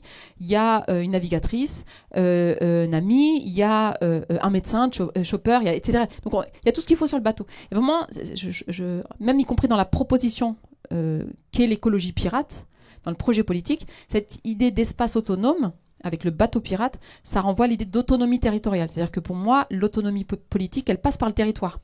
Ce qui est assez rare aujourd'hui dans le champ de réflexion en France, parce que l'autonomie politique, on va la penser, on en parlait tout à l'heure dans le débat intellectuel, dans le débat académique, mais je trouve qu'on n'investit pas assez la nécessité d'avoir une terre pour se défendre, en fait. Le rapport de force politique, il passe par du territoire. Mais comme tu le dis toi-même, en fait, c'est un terme qui est aussi très chargé, quoi, à un certain endroit de l'échiquier politique, qui est cette tradition anarchiste, quoi. Et du coup, c'est comment il est nécessaire pour... est-ce que tu reprends en fait cette tradition-là, en fait, ou est-ce qu'il s'agit aussi de réintroduire ce terme dans une autre tradition politique, est-ce que c'est si facile à faire, quoi, dans la mesure où il est quand même très chargé par l'histoire de l'anarchisme, ce terme, quoi. Oui, non, alors la piraterie, tu veux dire ? Pirate et piraterie ? Non, franchement, là, le fait de l'avoir amené par One Piece, comme on sait que c'est un manga qui est vraiment très porté par les jeunes des quartiers populaires. Moi, c'est un exemple, c'est une anecdote, hein, mais moi, je connais des gens qui sont anti-tatouage. Parce que musulmans, le tatouage, c'est haram en islam, etc. Et alors, il y a un moment donné, je ne spoil pas, mais à un moment donné du manga, il y a un drame. Il y a un des enfants pirates, mais en plus, c'est mon préféré, qui meurt. Bon, moi, personnellement, j'ai posé 3 jours d'arrêt maladie. C'est pour dire à quel point, vraiment, c'est pas rien. C'est pour ça que j'ai dit anecdotique, non. Mais j'ai vu des gens faire un tatouage avec le prénom de tellement c'était voilà. Donc tu l'amènes comme ça. Tu vois, Je connais pas, mais c'est très chargé du coup. Ça le situe en fait. Voilà, c'est-à-dire que quand tu amènes ce référentiel autour de la piraterie via One Piece, là tout à coup tu situes quand même bien dans les quartiers populaires et dans une culture populaire et pas simplement dans cette tradition anarchiste. Et alors, oui, mais alors il y a effectivement pirate, le fait que je passe par la piraterie, parce que la question de la liberté elle est importante, parce que y a une soif de liberté qu'on ne lit pas assez. C'est pour ça que j'ai insisté sur la liberté dans le livre et la liberté de circuler. Encore une fois, c'est parce que vraiment, on a l'impression que dans les quartiers populaires, c'est boire, manger, dormir, et qu'on se soucie pas de liberté. Il y a évidemment la question des morts en Méditerranée. Je veux dire, et compris en tant qu'écologiste, hein, c'est comment on va faire quand les ravages climatiques auront tant de conséquences, les inondations, les sécheresses, notamment en Afrique du Nord. Parce que c'est ça qui se passe, c'est ça les dernières synthèses des rapports du GIEC, c'est beaucoup l'Afrique du Nord, bien plus que et c'est Frontex qui descend en Afrique, c'est-à-dire qu'on n'a même plus ici à barrer les frontières. Nous ici, notre petite conscience européenne, elle va pas prendre cher. Hein. Le Sénégal est rentré dans Frontex. Donc je sais pas si tout le monde connaît Frontex, c'est un dispositif pour trier en réalité les utiles, les inutiles aux frontières de l'Europe, un dispositif militaire, sécuritaire. Et alors, c'était l'Afrique du Nord qui se chargeait en fait de faire le sale boulot, mais là le Sénégal entre. C'est-à-dire que les frontières elles descendent vers l'Afrique. On n'aura même plus à se salir les mains, quoi. Et donc c'est maintenant ou jamais qu'il faut poser la question de la liberté. Et puis enfin sur le mot décolonial, moi c'est pas un mot que je mobilise. Ça c'est un débat que j'avais il y a longtemps avec notamment Malcolm Ferdinand. Avant que son livre sorte. Quand même. Oui, mais... Alors, décolonial ? Non, Malcolm. Ah, Malcolm, oui. Alors, Malcolm, c'est son livre, il faut le lire. Il est incroyable. Et il a fait vraiment un travail, c'est sa thèse, en fait. Donc, il a fait tout un travail sur l'histoire, en fait. Et puis sur les penseurs aussi. Donc, il a amené Aimé Césaire, Édouard Glissant, Frantz Fanon, etc. Il les a amenés dans l'écologie. Et ça, c'est vraiment, vraiment, il a fait un travail énorme. Vraiment que oui, c'est vrai. Mais c'est sur le titre. Moi, je suis juste sur le titre. C'est dans quel champ et dans quel espace il a inscrit sa réflexion et son travail. Donc, dans le champ décolonial. Bon, il y a sans critiquer cette notion, ce terme, j'ai une très belle... un très bel échange qui est prévu là bientôt avec Arturo Escobar, qui est l'un des penseurs décoloniaux. Penser sentir, un de ses derniers livres, qui a été traduit. Ouais, penser sentir la terre. Et d'ailleurs sur cette notion de ancrage et liberté, etc. Donc ça c'est un penseur que je lis, que j'apprécie, etc. Donc, et je parle de la Pachamama dans mon livre. Je parle de la Méditerranée comme espace autonome et hyper sujet. Et ça vient vraiment d'Amérique du Sud, de Bolivie. Mais ça s'arrête là. C'est-à-dire que moi je trouve intéressant d'aller voir un peu ce qui se passe là-bas. Évidemment de lire. Il faut aussi se nourrir des expériences de lutte et des pensées comme ça d'émancipation de l'autre côté de l'océan. Mais il faut aussi pour moi, d'abord, et c'est une priorité, s'intéresser à ce qui se passe de l'autre côté de la Méditerranée, et notamment à l'héritage anticolonial, aux luttes anticoloniales, ce qu'on ne fait pas assez en France de manière générale, mais encore moins dans le champ écologiste. Et ce que j'essaie de montrer dans le livre, c'est à quel point, dès lors qu'on pense l'écologie comme une récupération, une reprise de terre, des terres spoliées, que ce soit en Afrique ou ici en Europe, et notamment les quartiers populaires, la terre spoliée, c'est la terre la plus ravagée, c'est la terre des quartiers populaires. Pour moi, il faut inscrire ce mouvement-là dans les luttes anticoloniales et dans la pensée anticoloniale. Et donc, c'est davantage pour insister sur l'héritage anticolonial qui existe, qui parle à beaucoup de gens dans les quartiers populaires. C'est pour insister là-dessus, beaucoup plus que pour dénigrer ou pour enlever à ce mot ou cette pensée décoloniale. Je dis, voilà, nous, il y a de quoi faire. Je veux dire, la colonisation de l'Algérie, par exemple, la colonisation de peuplement de l'Algérie et la libération de la terre algérienne. Mais de la même manière que Plogoff, là, on n'est pas loin de Plogoff, je crois, non? Si loin. C'est en Bretagne. Pour moi, tout ça, c'est en Bretagne. Bon, pardon. Je fais un peu la... mais... non, mais centre-périphérie, franchement, des fois, bon, ça dépend de quelle perspective mais Plogoff, pour moi, Plogoff, donc c'est les années 70, c'est l'État français qui décide... Plouf, on va aller mettre une centrale nucléaire et on va aller la mettre là où les gens se résistent pas trop, où on sait que voilà, ils vont accepter ça. Et donc on décide d'installer ça à Plogoff et pour moi il y a un rapport colonial à la terre bretonne à ce moment-là, à cet endroit-là. Et alors parce que il y a une lutte donc mais que je pense beaucoup ici peut-être connaissent. Il y a une lutte qui s'est terminée par une victoire en 81. Et pour moi, ça, c'est une lutte anticoloniale. La question coloniale ne se réduit pas à la question raciale, en fait. C'est la question de la terre. Et c'est pour ça que j'invite les camarades écologistes à réfléchir à la question de la terre, par exemple, quand on parle des soulèvements de la terre, à travers aussi une perspective coloniale et anticoloniale. Bon, voilà, je m'arrête là.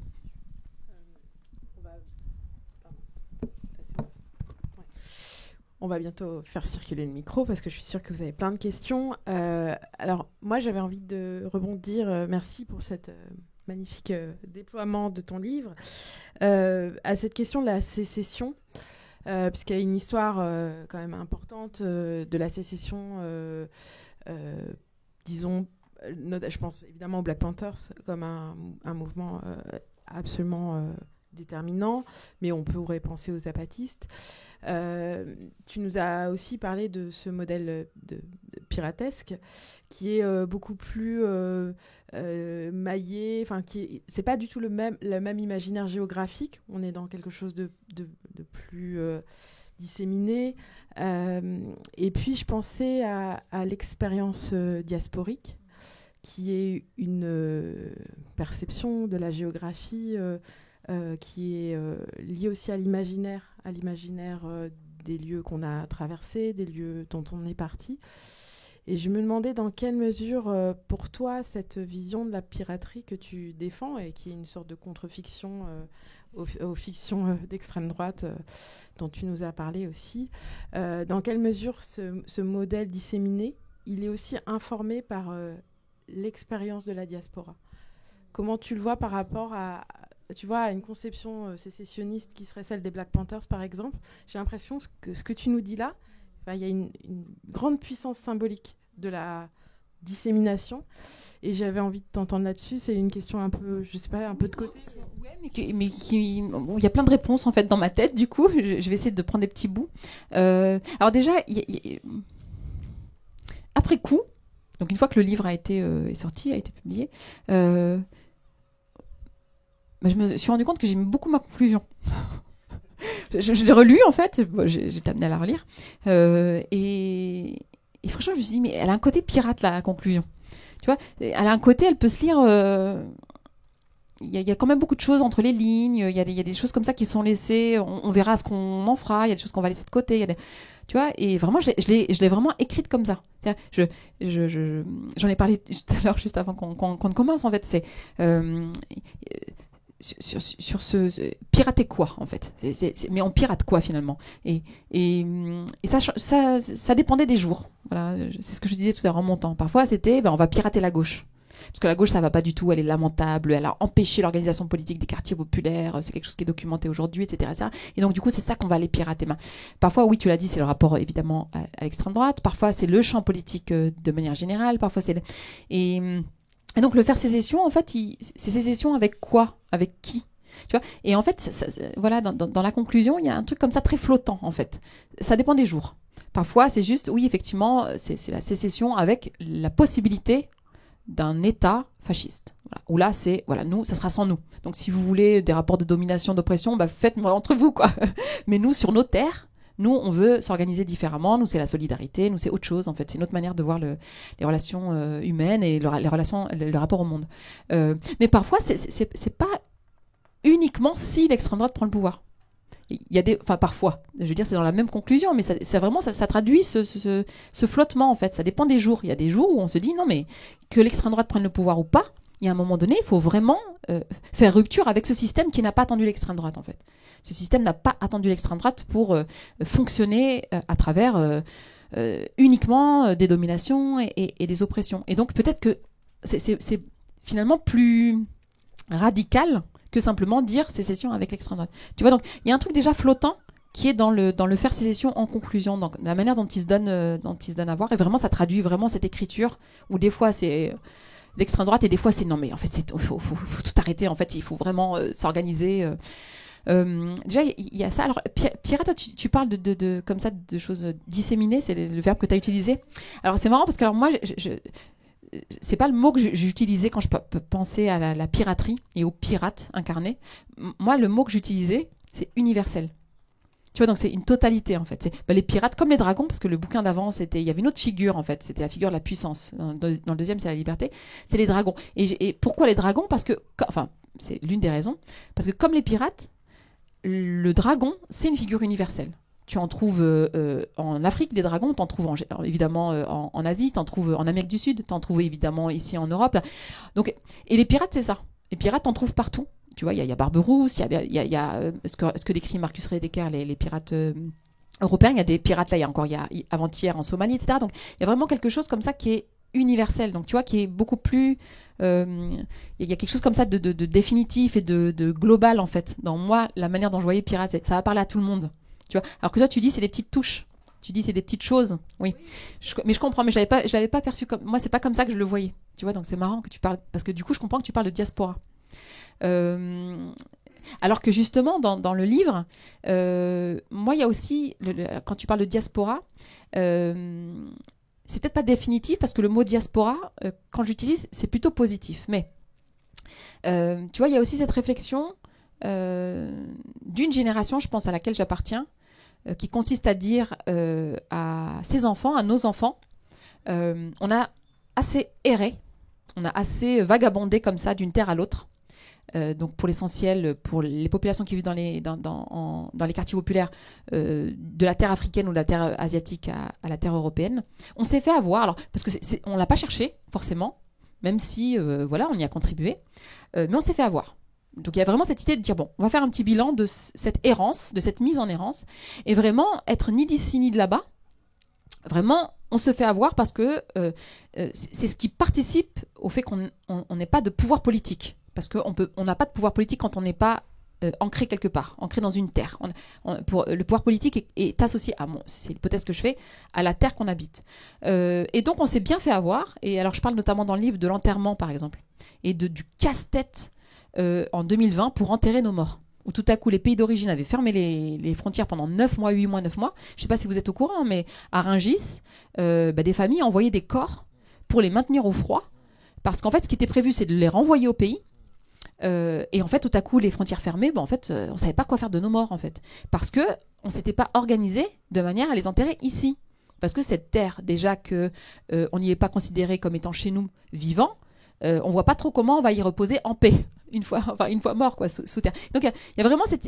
Moi, en tout cas, c'est à ce moment-là, je réponds à une toute petite question aussi posée tout à l'heure par moi, sur la conscience écologiste aussi. À quel moment l'écologie, ça peut devenir vraiment un levier de changement social et politique. Par exemple, ça a été un gros traumatisme pour moi. Donc, évidemment, la question de la liberté de circuler au moment du confinement, mais aussi l'enterrement. Mais en fait, là, c'est pas possible. Comment on fait et en réalité, je me suis rendu compte à ce moment-là que c'est des réflexions qui existaient déjà dans la communauté musulmane, dans les familles, que c'était des drames. C'est-à-dire que des personnes étaient enterrées ici contre leur gré, alors qu'elles avaient demandé à être enterrées au pays, et des personnes étaient enterrées au pays alors que les enfants voulaient pouvoir se recueillir sur leur tombe. Et on n'avait jamais réussi à poser cette question-là, à la faire sortir de nos foyers, en fait. Même la question de l'enterrement, cette question politique, elle était assignée à communauté, assignée à résidence. Alors qu'il s'agit de millions de personnes et que c'est pas rien, le fait d'être enterré dans le respect de la dignité du défunt. Je veux dire, c'est un droit fondamental. Et donc, la question de la terre et de l'enterrement, ça m'a aussi amené à dire à mes propres enfants, en fait, on s'est trop fait avoir là, avec cette errance, et alors ce que toi tu as appelé diaspora, et ce vagabondage en fait.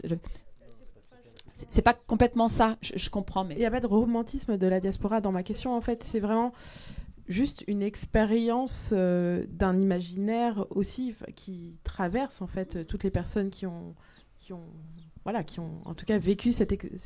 Et certainement que ça joue beaucoup dans justement ce cheminement, mais je pense presque une décision prise en fait à un moment donné, et vraiment je suis pas la seule, hein. En plus depuis que le livre est sorti, quand je discute avec des gens comme ça, j'échange avec des organisations ou juste des personnes dans les quartiers populaires, je vois bien que c'est vraiment la question qui parle le plus en fait. Déjà l'enterrement, vraiment c'est marrant, dans les quartiers c'est cette question qui revient tout le temps, c'est ah ouais mais l'enterrement, ce qui s'est passé, donc, les traumatismes vraiment liés à 2020, et puis la terre, et vraiment je pense qu'il y a je crois que c'est ce qui se passe en ce moment, une décision prise pour dire mais en fait cette terre là, où on vit. Donc ici en Europe, parce que l'écologie que je propose, c'est une écologie européenne. Vraiment, moi, je ne m'invente pas une vie d'écologie africaine. C'est une écologie européenne et c'est en lien avec ce qu'est le Front de Mer. Le Front de Mer, c'est une organisation européenne.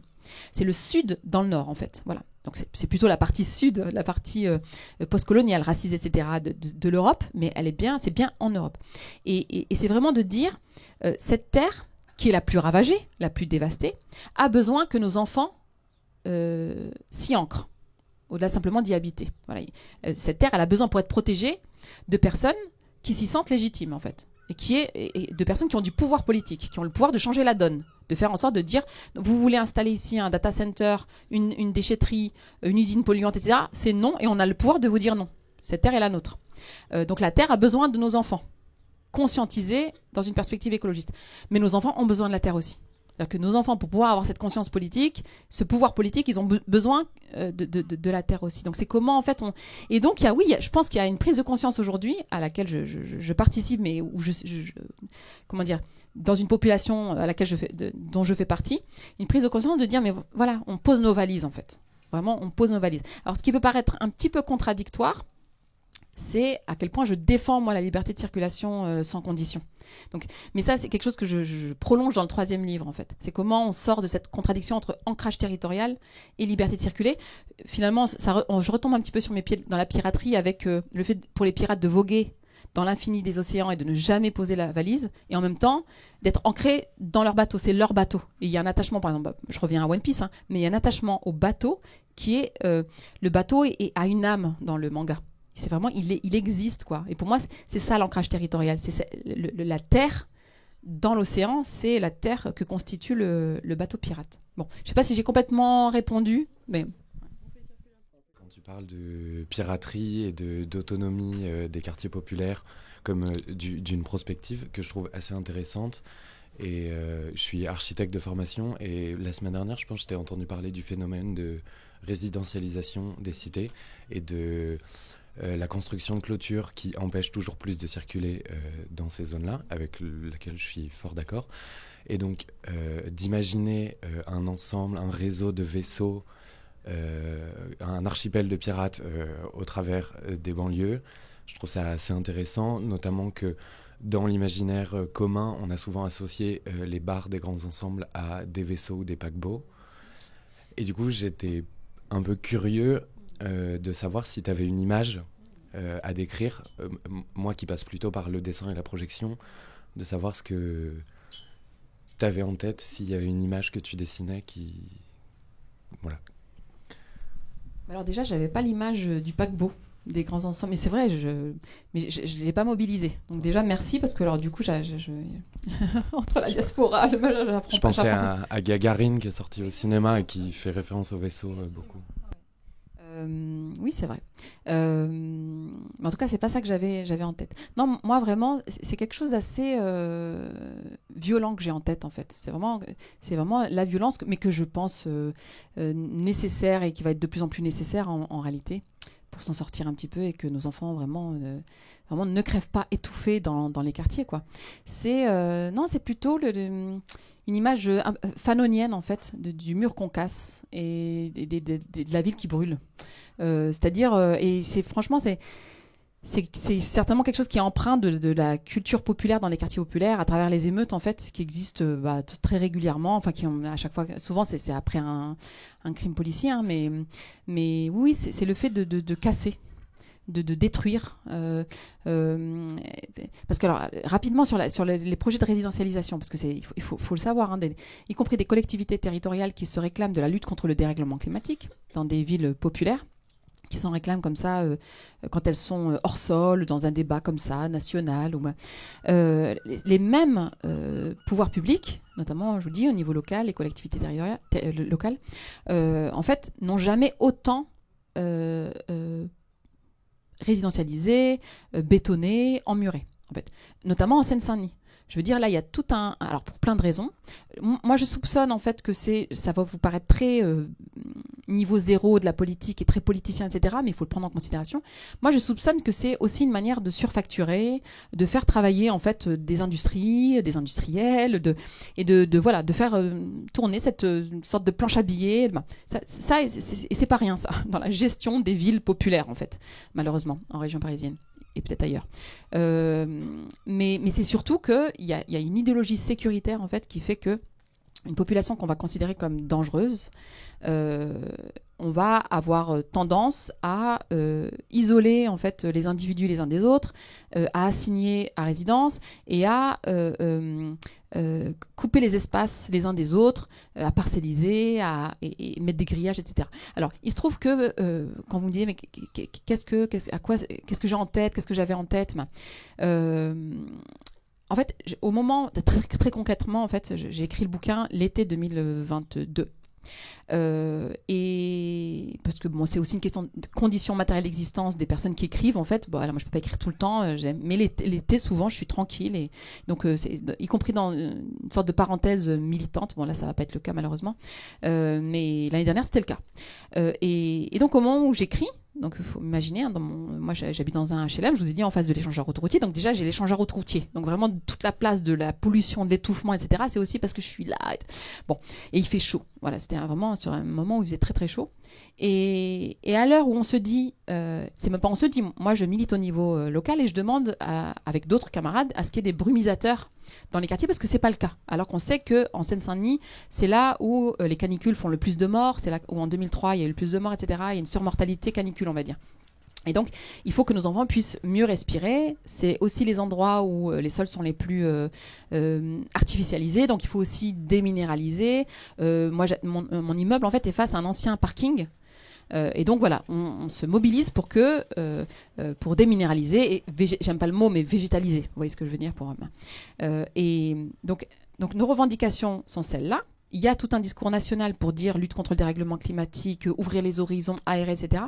Et là, il y a ma fille quelque part, oui. Soukaina peut témoigner parce qu'elle a participé en fait donc je mets à contribution ma fille qui est ici présente.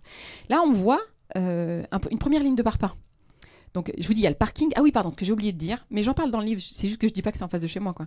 Il y a un parking qui est là par hasard parce qu'évidemment si il avait fallu en fait décider de l'endroit, j'ai dit parking, parc. Il y a un parc qui est là par hasard, parce que s'il avait fallu décider l'endroit où on met l'espace vert dont je parlais tout à l'heure, donc le rectangle là, bien défini, on l'aurait pas mis face à une barre de HLM. Mais il se trouve qu'il est là, voilà. Et il se trouve qu'à côté, il y a un quartier pavillonnaire. Et alors c'est bien parce que, alors j'aime pas cette expression, mais elle va vous parler, je vais pas en changer, je l'utilise, la mixité sociale. C'est bien parce que alors les enfants de l'immeuble qu'on habite, en fait, jouent avec les enfants du quartier pavillonnaire, et c'est bien. On se dit, bah voilà, les enfants jouent ensemble, etc. Donc, ça permet aussi de créer du lien, de fabriquer du commun, on va dire. Et c'est ouvert. C'est ouvert. Tout est ouvert. Donc, l'année dernière, mes enfants, c'était, je crois que la première année où on les laissait aller au parc tout seuls. Donc, ils descendaient, puis ils allaient directement au parc, ils allaient jouer avec les copains, copines, etc. Et donc là, pendant que j'écris politique d'étouffement, etc., là, je vois première ligne de parpaing, donc entre la dalle, donc la dalle de béton, et le parc. Donc, premier mail, Furax. C'est quoi cette ligne de parpaing que vous mettez entre le... J'espère que c'est pas un mur, mais c'est quoi? Donc là, il faut le savoir, hein, c'est du détail, mais personne n'est capable de répondre. Les autorités ne sont pas... On ne sait pas qui est responsable de cette décision de cette ligne de parpaing. Et ensuite, on finit par comprendre que si, il va y avoir un mur, en fait. Donc, je vous dis, c'est ça, hein, la réalité, parce que là, on est bien, hein, mais la réalité, c'est donc, on est en plein été, canicule, il y a du béton, il y a un parc où vont jouer les enfants pour respirer un petit peu, et on respire pas de la même manière quand il y a des arbres et quand on est sur du parking. Et donc là, les autorités décident d'un mur entre, très précisément, littéralement, le parc, c'est ce qui fait la frontière entre le parc et le truc. Et donc là, on finit par répondre que, alors il y a deux choses, et je vous assure, hein, d'ailleurs j'en parle dans le livre, les responsables ont lu le livre, ils savent très bien de quoi je parle. Les deux raisons qui ont été données, c'est les Roms. Parce que alors moi, dans mon livre, je qualifie les populations qui vivent dans les quartiers populaires, qui habitent, notamment du HLM dans les quartiers populaires, de sans-terre. c'est évidemment en référence au mouvement des sans-terre, notamment au Brésil, etc. C'est pour dire voilà jusqu'où peut amener le désancrage. On n'est pas considéré comme étant chez nous, etc. Donc je dis sans-terre. Mais il y a plus sans-terre que les sans-terre qui habitent dans les immeubles des quartiers populaires. Il y a les Roms. Qui sont considérés comme encore plus dangereux, etc. Et donc la raison officielle qu'on nous donne, officielle, je veux dire c'est en réunion publique, parce que alors c'est la concertation à la française, on décide d'abord du mur et ensuite on organise une réunion de concertation. Quand 2-3 personnes commencent à gueuler, moi j'avais fait une pétition, etc. Donc enfin on décide d'une réunion de concertation. Et là donc premier argument, les Roms, c'est pour vous protéger des Roms. Voilà, c'est pour vous protéger. Alors on n'a pas dit Roms, on a dit c'est pour vous protéger des gens qui sont dans le parc et qui font leurs besoins dans le parc, alors on nous a inventé des agressions, soi-disant d'enfants, pour dire, mais vos enfants sont pas en sécurité, etc., les Roms, etc. Donc, première raison, les Roms, donc une raison raciste, et puis homophobe, et puis sécuritaire. Deuxième raison, le trafic de drogue. Voilà, en disant, mais en bas d'immeuble, il y a plus, mais il y avait 2-3 pipious qui vendaient un petit peu de drogue en bas. Et c'est un problème. Je veux dire, moi, je suis pas pour dire, ouais, on vend de la drogue et c'est très bien. Non, c'est comme si c'était mes propres enfants. Non, moi, je suis contre ça. Mais dans le quartier pavillonnaire à côté, le quartier est ouvert. D'ailleurs, c'est ce qui fait la singularité des quartiers pavillonnaires aussi. C'est qu'ils sont ouverts. C'est qu'on voit le soleil se lever, le soleil se coucher. À la différence des enfants qui vivent dans les quartiers populaires et à Bagnolet, par exemple, qui ne voient le soleil qu'entre 11h et 15h pour beaucoup. Donc, le fait d'avoir de l'horizon, c'est quelque chose qui est spécifique dans les villes populaires au quartier pavillonnaire. C'est ouvert et pourtant il n'y a pas de trafic de drogue dans les quartiers pavillonnaires. Je veux dire, parfois même il y a des clients plutôt de drogue, mais c'est pas en bas d'immeubles de quartiers pavillonnaires, entre guillemets, en bas de pavillons, qu'on trouve les trafics de drogue. Donc cette histoire de nous emmurer pour nous protéger du trafic de drogue, c'est n'importe quoi. Il se trouve en plus que les piou-piou dont je parlais tout à l'heure, certains habitaient l'immeuble. Donc ça sert à quoi de nous... Enfin, je veux dire, ça n'a pas de sens, cette histoire d'enfermement au nom du trafic de drogue. Voilà les deux arguments qui sont donnés, comme ça, pleine tête. Et ensuite, quand parce qu'alors avec des mamans qui étaient là, on a dit non. Donc on a fait part d'une expérience. On a dit, en plus, je vous dis, j'étais en train d'écrire le livre. Donc moi, mes enfants, les histoires que je leur raconte, ce sont des enfants pirates, en fait, qui partent à l'aventure. Les histoires de dragons, c'est les mamans, etc. Et ma fille, avec les voisins, ont fait des pancartes. Nous voulons être libres et nous serons libres. Parce que c'était quoi ? C'était abat le mur. Voilà, abat le mur. Voilà. Non, mais t'es sûr qu'il y avait. On sera libre. Non, abat le mur, c'est déjà pas mal. Abat le mur, etc. Donc elles ont fait leur petite manifestation, etc.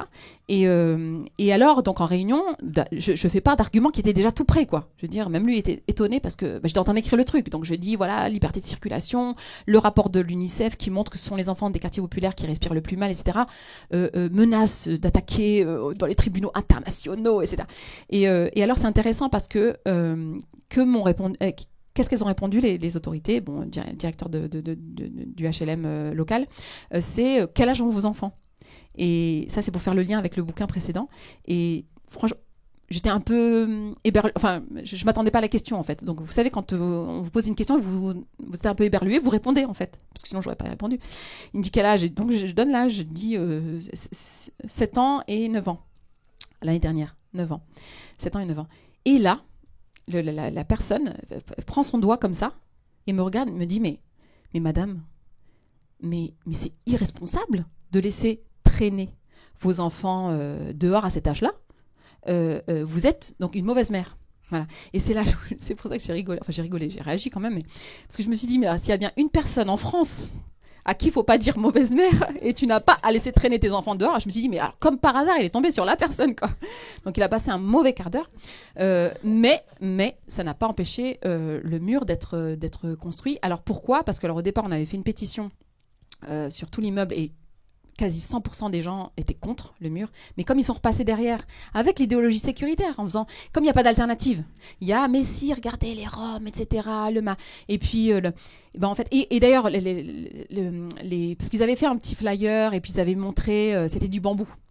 Mais non, c'est pas vrai, c'est pas du mur, c'est du bambou, etc. C'était ce qu'ils avaient montré. Et là, j'ai des vidéos, si ça vous intéresse, c'est peut-être ça que j'aurais dû montrer. Parce que j'aurais pu montrer, tiens, je m'en rends compte, je le ferai la prochaine fois. C'est l'avant-après. Avant, c'est ouvert, et on a des enfants qui circulent entre l'intérieur et l'extérieur. Et moi, je dis que la liberté des enfants, elles participent de leur sécurité, de leur mise à l'abri en fait. Ils peuvent s'échapper, y compris des propres parents qui sont quand même pour l'essentiel les principaux agresseurs en fait de leurs enfants. Hein. Les enfants qui meurent, l'enfant qui meurt tous les 5 jours, souvent c'est au sein même du foyer, les agressions sexuelles, on le sait, l'inceste, etc. Et donc c'est une manière de s'échapper. Et donc là, ce que je veux dire, c'est qu'on emmure ces enfants et on repasse en expliquant aux gens que c'est pour la protection des enfants. On a inventé, je vous dis, des histoires d'agression de la part des personnes qui vivent dans le parc pour dire une fois ils ont agressé une fillette, etc. Donc elle a peur du viol de la fillette dans le parc. Et au final, voilà, c'est ça que j'aurais dû montrer. On a donc un mur avec des barreaux verts, parce qu'on est écolo. Donc ils sont verts les barreaux. Donc c'est des barreaux verts avec une taille et des portiques. Donc là ils ont installé les portiques et de la vidéosurveillance. Et donc voilà, donc c'est comment en fait on ferme. Et maintenant les gens, en fait, d'ailleurs moi j'ai envie de partir à cause de ça, hein. Pas à cause de la politique publique qui est menée, parce que ça, cette politique je la connais. C'est la politique de parcellisation et des espaces que vous connaissez aussi, que tu connais aussi. C'est depuis longtemps maintenant. Non, c'est le fait que on a presque perdu en fait le terrain, y compris au sein même du quartier populaire, parce que l'idéologie sécuritaire qui a complètement colonisé les esprits, et puis aussi une volonté de s'embourgeoiser presque. Parce qu'en fait... Ah oui, voilà. Merci Soukaina. Parce qu'effectivement... Ouais. Non, je finis juste par ça. Parce qu'avant, alors il n'y avait plus de parking. C'était une dalle, et bon, voilà, et on se disait on va déminéraliser parce que le parking, ça sert à rien.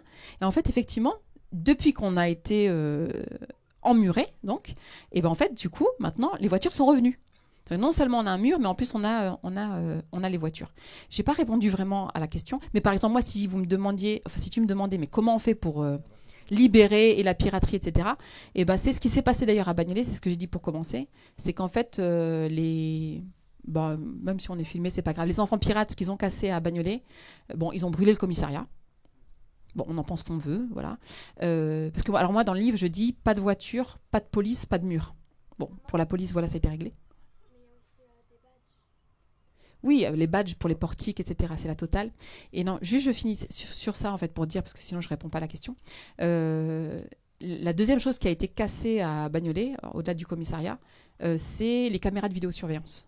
Et je pense que ça dit quelque chose en fait sur c'est le fait d'être sous contrôle permanent, d'être tout le temps filmé du plus jeune âge jusqu'à la tombe presque quoi. C'est-à-dire qu'on oblige les enfants qui pouvaient aller librement au parc ensemble. D'ailleurs, je vous dis, dans une mixité sociale, on les oblige à venir chercher l'adulte pour ouvrir en fait la grille et pour pouvoir accéder au parc. Donc voilà. Donc le fait que les caméras de vidéosurveillance aient été cassées toutes sur la ville, bon. Je n'irai pas jusqu'à dire que je suis en désaccord avec ça, en fait. Voilà, pour dire de manière